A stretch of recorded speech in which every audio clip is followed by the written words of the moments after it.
today I'm going to continue reacting to The Housemaid Part 2, starting at 38 minutes and 5 minutes into the stream. We watched a little bit of it yesterday. It felt very mediocre, very predictable so far. Maybe something crazy will happen, but I don't like to judge movies too early, but just the presentation even of what's happening is kind of laid on pretty thick. Like, okay, the wife seems crazy, this girl seems also crazy a little, that she's ex-criminal history. So the problem becomes sort of the vanity of it all, or not being able to see the red flags, right? Like the wife is a red flag, the house, the room, whatever is a red flag,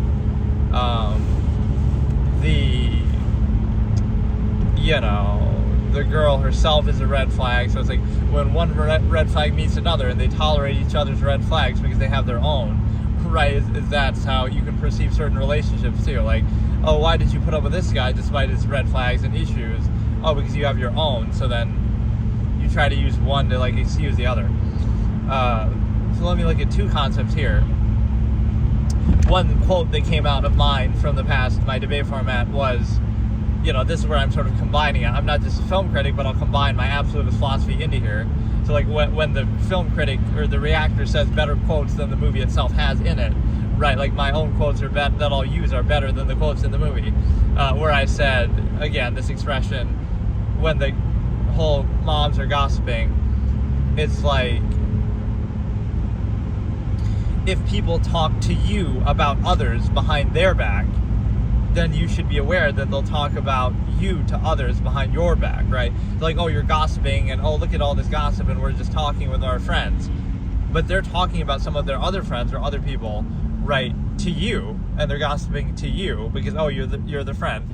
But they're talking about other people behind their back, possibly even a mutual friend or another one of their friends. So then when you're not around, you don't think they'll do the same thing. They'll talk to that same friend about you behind your back. So that nature of gossiping, it kind of folds on itself. How could you ever trust somebody who gossips not about you to your knowledge, but they're gossiping about other people to you? You don't think that they'll do the same thing about you, so you would have sort of trust issues with that that's the nature of gossip. And then the second point is the necessity of contrivance, in the sense that oh, something is only necessary because of other people or because of, right, you're subject to the contrivance state in the first place. So, right, you're measured by that, but it's not an inherent measure. It's like, oh, in this culture you might have had to do something, arbitrary that doesn't actually serve a purpose, but you're measured by that, right? It's not an inherent objective standard that you're being measured by, but by some arbitrary thing, right? Like some preconceived expectation, and nothing can be a choice or a variable beyond that. So how well do you acquiesce to this specific contrivance state?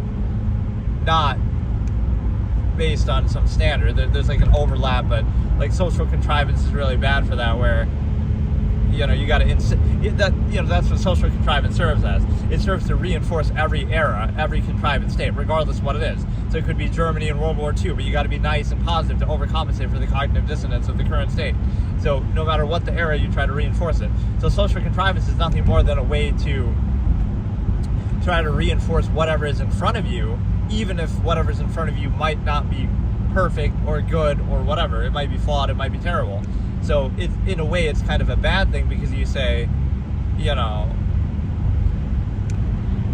it could reinforce something negative, but oh, it seems like you're positive in doing that. So you're kind of conceding to it and saying, let's just perpetuate it forever. So it might seem positive, but you're doing it as service, basically, by, in service of a contrivance state. Just the same way that your ability to tolerate something or work hard, your ability to tolerate China right now and its censorship might be great. Oh, you feel proud of that. Look what I have to overcome compared to you spoiled Americans or whatever. But by taking pride in that, you're kind of reinforcing it too. The fact that you are able to tolerate it or overcompensate for a flawed process also serves to reinforce the flawed process. Or sorry, I actually messed up. Oh God. I messed up. It's at 37, not 38. Whatever, we'll be a minute off, I guess, the whole time. Starting in 1, 2, go. So we're at 37, 01, 02, 03, where the girl's talking about you don't have to be my friend. Then they play in the dollhouse, and she discovers a doll of wait till she hears about liquor, like juice is a privilege. Wait till she hears about so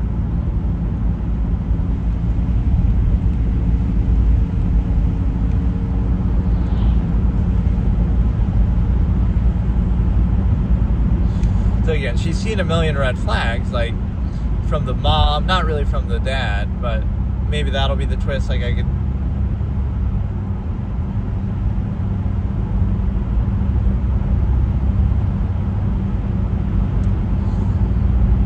Like the couple could be, but it's not very subtle. That's the thing. Like, oh, are they going to abduct her or something?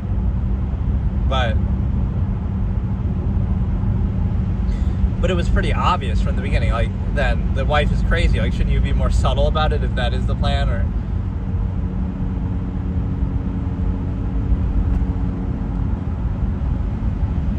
oh, I get it. That's what they try to find a surrogate to get pregnant, because she was talking about that from the beginning, that she's pretending to be pregnant.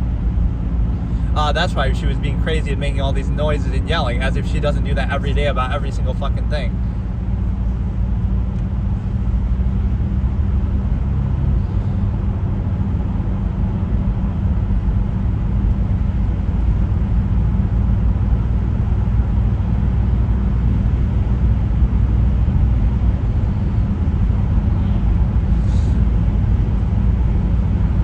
The twist has to be that the dad is crazy too, because why would he put up with that? Or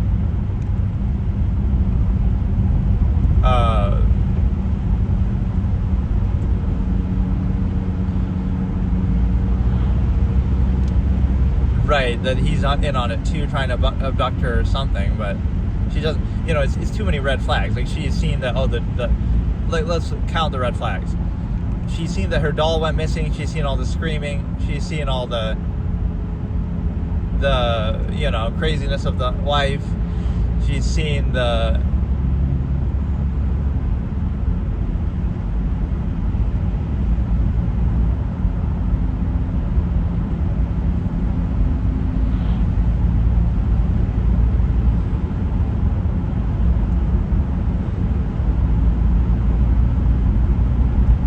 could be another dream.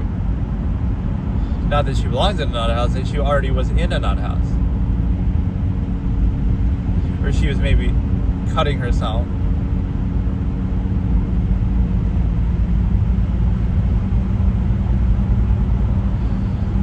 How many red flags do you need? Like, such a red flag that literally it's blood. The bloody red flag of fucking, that she was like cutting herself, I guess. But again, I'm not going to say the acting isn't good, but the writing is so predictable that it's kind of annoying, So we're a minute off from the timestamp. We're a minute ahead, or behind. 40 minutes, whatever. So 40, 27, 28.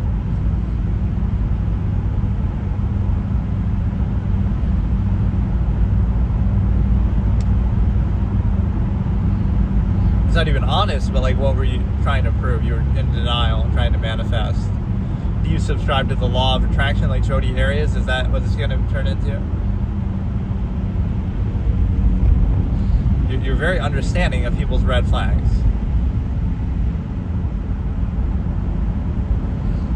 Like, you could attribute, oh, that's the reason for her craziness, which she's already...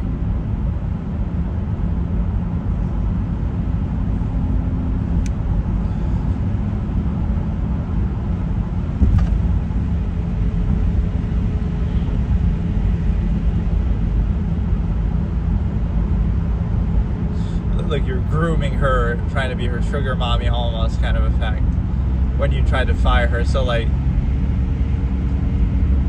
or see, it's like the boy who cried wolf type of thing.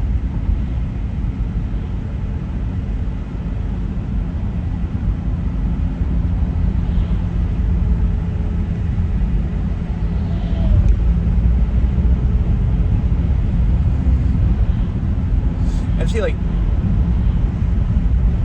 the thing with truly crazy people, or people who would be like effective, is like you would realize what other people's reactions to your behavior would be. So everything you do is performative. So you realize, oh, this is how they're going to react, or this is how they expect me to react.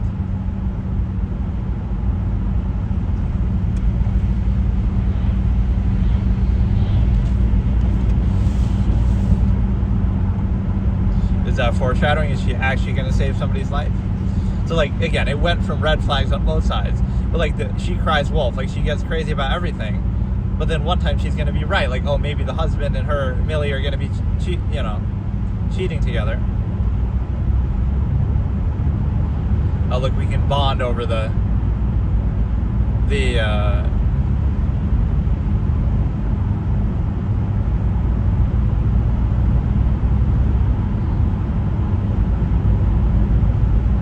or you're saying openly in front of her that she's not good.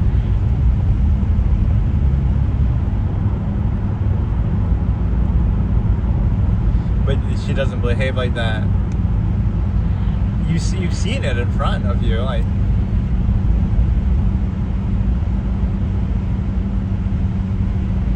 So yeah, that's what I was sort of predicting, that she's crazy, and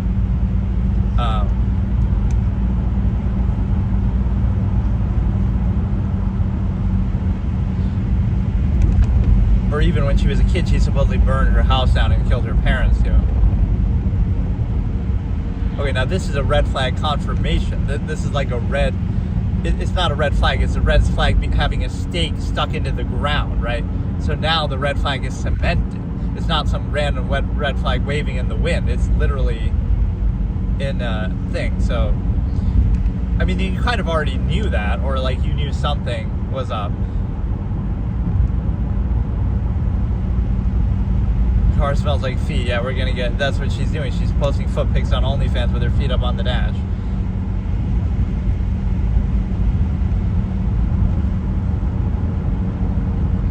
Now you're being all confrontational. Why? Like, how many red flags do you need? So we're at 4047, 4409, 4410, 4411. Haven't been this worried about an Enzo since The Godfather.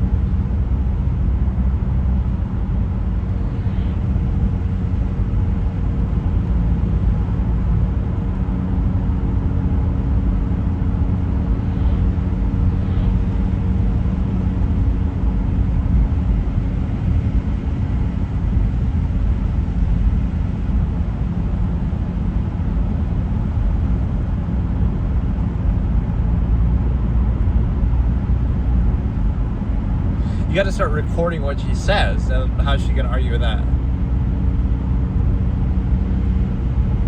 Like, how many times are you gonna try to do this? Where she's like a Karen type, where she gets away with everything.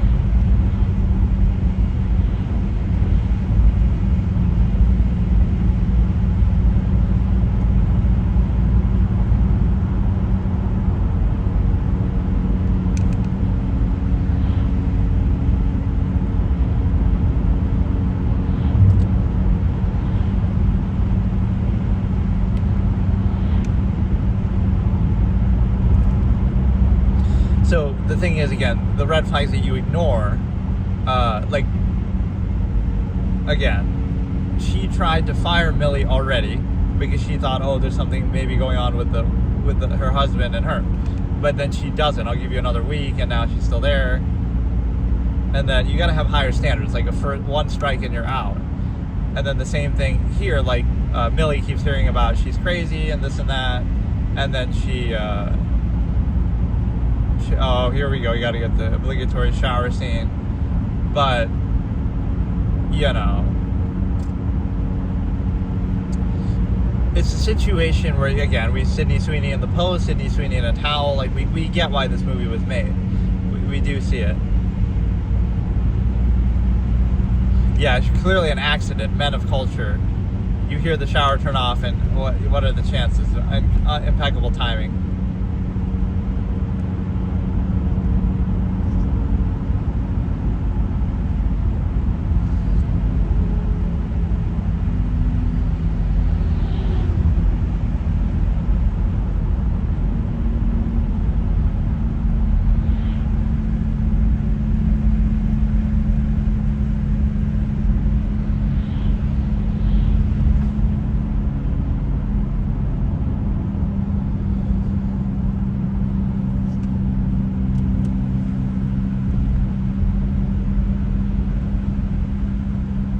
now they'll end up going together. What a great... They're both trying to groom her in a certain way. But the thing is that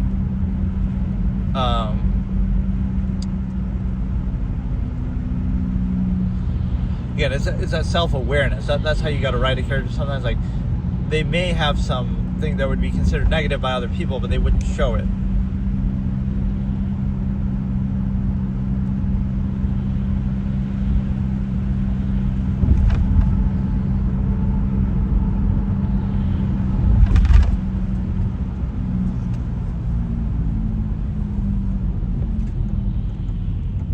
You don't see this as potentially setting up a cheating situation, right? Like, have some self-awareness.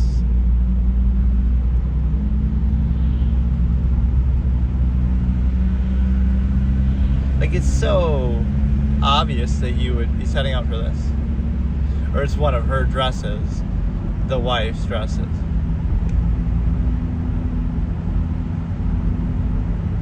Yeah, like, and how could we have ever seen it coming? I didn't mean to cheat on you, honey, even though we're creating a situation where it'd be super obvious. But,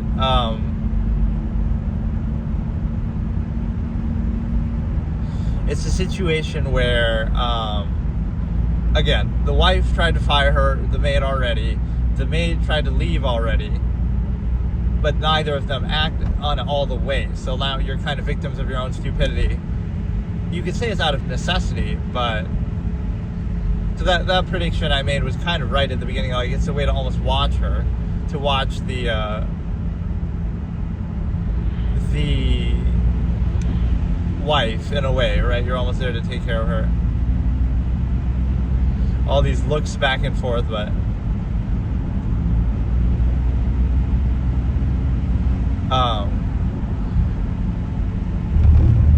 like, you'll think, oh, it's weird that this guy's looking at you, but after you look at him, to be able to see that he's looking, like, which is weirder? Oh, you see that somebody's looking at you, but you're looking at them such that you can see that they're looking at you. So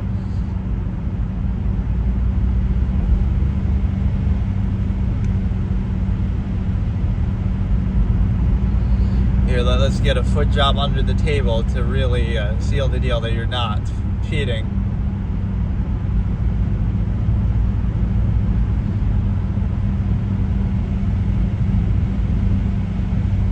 Trying to flex your money. And then obviously women gotta act all innocent. He's gonna roofie your drink or some shit. But, you know,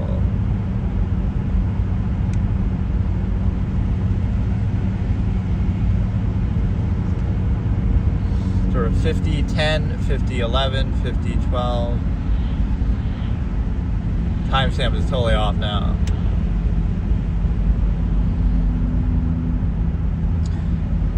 Because she has a criminal background, living your best life, doing, I don't even know what you do.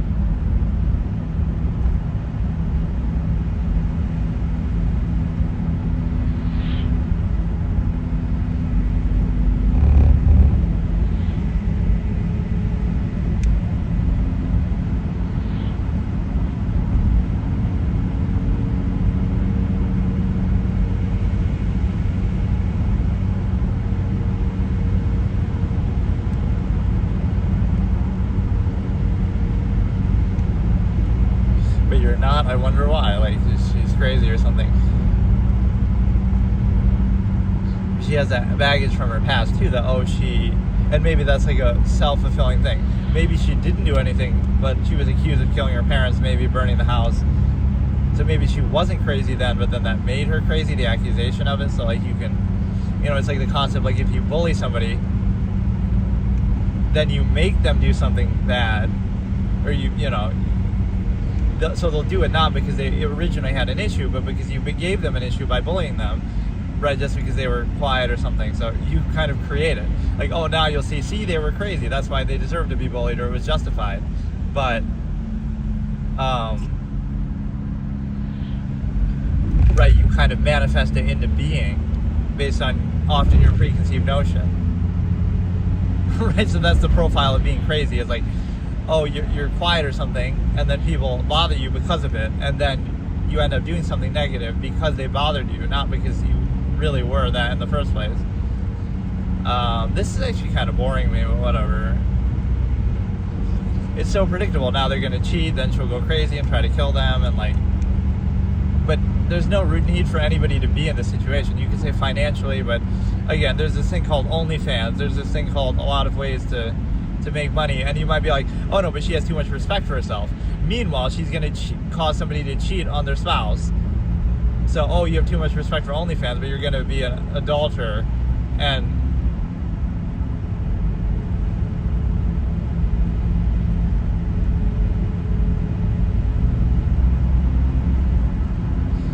right, so you end up appealing to your sexual...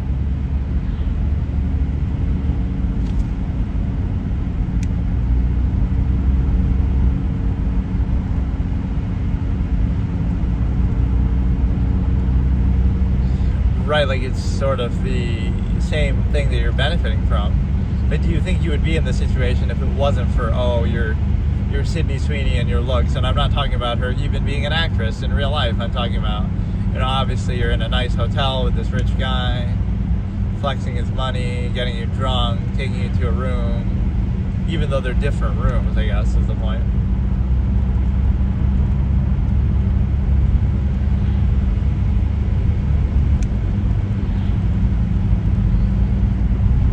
And see, it's like, oh, you both kind of want it. You wanted to give her a kiss, and she wanted you to give a kiss, even though you're married. Like this sort of weird thing about society that conditions you this way, that you don't want to admit what you want, but then you're controlled by it anyway, but then it causes problems. You can't be deliberate. Because you might think, why not? Everything should be self-aware and deliberate. Like, you choose to do something or you don't. But that shows you you're controlled. It's not, your mind is not your own, because you know, you pretend to want something you don't want, you pretend to not want something you do want, and then it leads to these kind of situations, and then you're supposed to take it seriously as a false absolute as you struggle to maintain the illusion of it. I can't even see what it says on there, but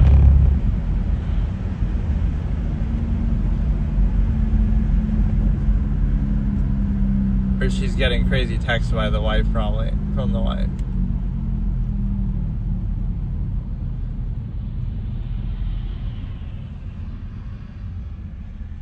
But she's the one who hired you in the first place.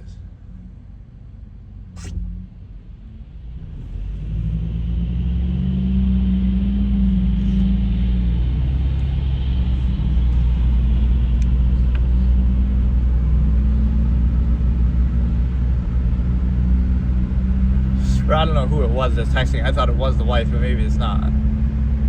I couldn't see that at all. That's one disadvantage of doing this, like, while you're driving or whatever. It's like I don't really have to look at it too much, right? It's just out of the corner of my eye, but for stuff like that, right, you can't really see it. Wait, that escalated pretty quickly. 55, 36, 37. So that's why I don't respect either person in the situation, because again, you're aware of the marriage. So like, if you're not happy with your marriage, then have a divorce, and then you can do this. But no, oh no, you're gonna say you're not happy with your marriage, but you're gonna stay married, and then you're gonna do this with the maid. So like, I don't have sympathy for either of them, because, and then you know that he's married too, and I just don't respect it, right? Break up with her first and then do this, right? Why do you have to?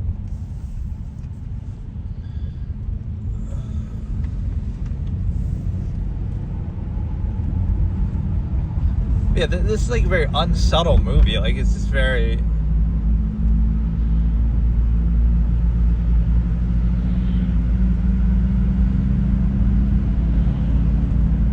Let's see how gratuitous it's gonna be, though, because... Yeah, I have zero respect for you, because, like, what credibility do you have? Just that, again, can you blame this poor girl for doing this? Or, can you blame the guy? But, like, you can, because you shouldn't be doing it with a married person, and I don't know. But I guess it's worse for the guy, because you're the one who's married. You're the one who has the money and the opportunity. You could get divorced, or you could be with anybody, but you choose to cheat. You could feel bad for the girl a little bit and say, okay, she's down on her luck or whatever, but you still shouldn't cheat. And like, you're aware of what you're doing, right? So the sympathy factor is 0. Even though you'll say, oh, the wife is crazy, that doesn't matter, right? Oh, if she's crazy, break up with her or something.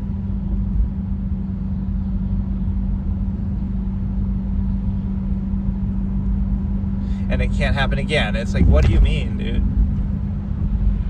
Now you could blackmail this guy with this knowledge, right? You could blackmail him because he has money, right? That'd be the first thing that come to your mind. But yeah, like, you have instant regret, but it's like, you just did it. Like, what do you mean? Like, oh, it was because you were drunk, but you chose to get drunk, so I never buy that as an excuse. Like, oh, I did something while I was under the influence, but then you chose to be under the influence, especially in a situation like that where you're with the person, and it makes you act more like your inherent natural self, actually, instead of what you pretend to be. But what it means is also that you're kind of, you're kind of in a position to basically, oh,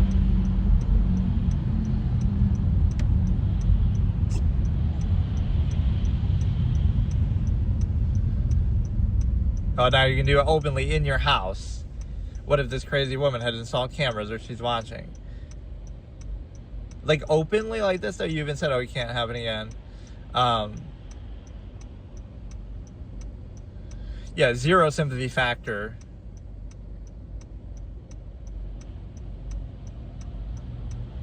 That was such a casual way. Fuck it, I'm just gonna...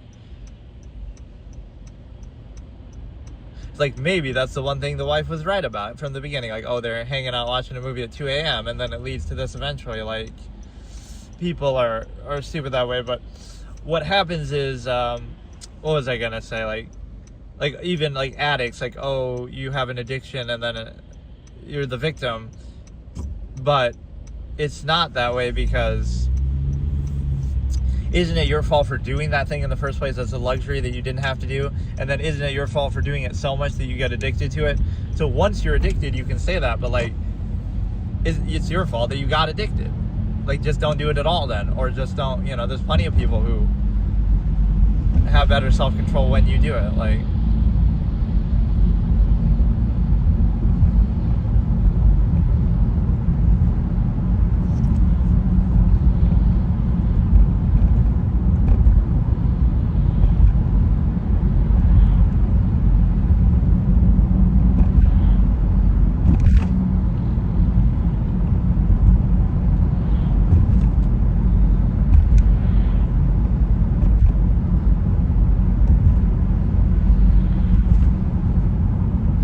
like, they'll use this is what I don't like about it. You have this false absolute, this marriage, right? Let me, okay, we'll stop here. So we're at an hour. I'm sorry I keep getting the timestamps off, but we ended at 1 hour 25 seconds. But no, it's like, you use this, like, you'll use the fact that, oh, she's crazy, that's why I cheated. But that actually doesn't justify it, right? So I'm gonna argue with that point. Like,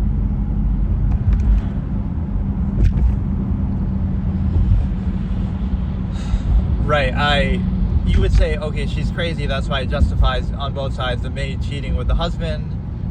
Not really even, but, oh, you're putting up with her like that. And then the husband, oh, look at, you feel bad for the guy because his wife is crazy or whatever. That justifies you cheating, but it actually doesn't.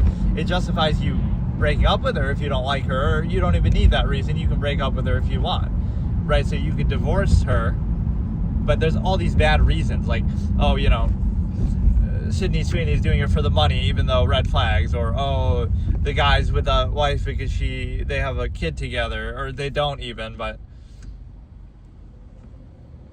right, all these reasons that maybe the wife is financially dependent on the husband, right? So all these situations are like, oh, you're doing something that you would normally say you wouldn't want to do, but you're settling for it, putting up with it for some reason. And then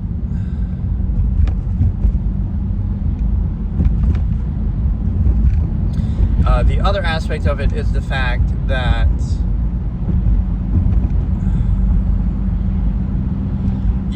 like, as if to use that to justify it, that doesn't actually work, right? You can't actually do that because it doesn't really justify anything. And so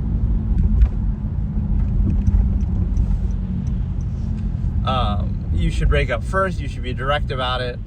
So now they're gonna like gang up on the wife in some way. So I'm actually finding it pretty boring, to be honest with you. It's very predictable. The acting is pretty good, especially Amanda's acting is very good, but it doesn't matter because it's too, like, there's no twist that could happen. Like, oh, the husband's actually crazy too, or they're grooming her, or they want her to have a kid for them, or whatever it is. But it doesn't matter. Like,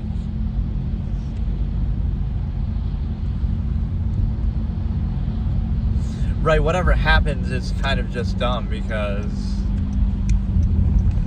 it's very predictable. We've already seen like a million red flags, so then it takes away kind of some of the seriousness, like, oh, now somebody's gonna get killed or whatever. And it's like, you should have seen that coming a mile away, right? So I don't feel bad really for anybody. Even like the wife was having the instinct that she should fire her. And okay, if that's your instinct, then you should do it. But then she's not being taken seriously because she's crazy or whatever. Like, it's just kind of dumb. It's like that lack of commitment, right? That's why an absolutist wouldn't behave in such a way either sense, because you'd be direct about it. Like, you would do something in a full way. You wouldn't be like, oh, I'm not sure or something. You would do it fully. And the reason why you do it fully is because you would expose the contrivance in others. So when you expose the contrivance in others, what it actually shows you is the fact of, self-awareness is the enemy, or whatever the case may be. So what that means is you would do it fully without reservation. And so either there's finality for yourself or for contrivance. So there's no pretense of valuing it, like, right, or like the fallacy of permission where you have to justify yourself to it almost.